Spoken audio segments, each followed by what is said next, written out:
നിനക്ക് എന്നോട് സ്നേഹമുണ്ടോ? മുതലാളി, പഞ്ചസാരക്ക് മധുരമുണ്ടോ, കൈപ്പയ്ക്ക് കയ്പുണ്ടോ, ഉപ്പിന് ഉപ്പുണ്ടോ എന്നൊന്നും ചോദിക്കേണ്ട കാര്യമില്ല. നിനക്ക് എന്നോട് യഥാർത്ഥ സ്നേഹമുണ്ടോ പ്രേമ? 4 വർഷം മുമ്പ് പണിയന്വേഷിച്ച് ടൗണിലെത്തിയ ഞാൻ വിശന്ന് പൊരിഞ്ഞ് ഒരു പീഡികത്തിനെ കിടക്കുമ്പോ മുതലാളി എന്നെ വിളിച്ചുകൊണ്ടുപോയി ചോറ് വാങ്ങി തന്നു. പിന്നെ എനിക്ക് പണി തന്നു. ബാക്കിയൊന്നും ഞാൻ പറയുന്നില്ല. മുതലാളി ഇപ്പൊ ഇത് ചോദിക്കാൻ കാരണം? പ്രേമ, എനിക്ക് നിന്റെ സഹായം. മുതലാളി, ഞാൻ നന്ദിയുള്ളവനാ. ആ നന്ദി ഞാൻ എന്നും കാണിക്കും, എന്തും ചെയ്യും. പറഞ്ഞു.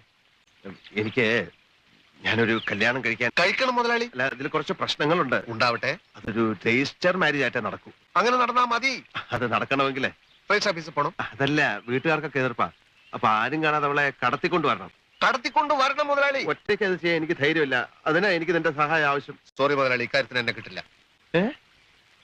പ്രേമ, നീയല്ലേ പറഞ്ഞത് നന്ദി ഉണ്ട്, എന്ത് സഹായം വേണം?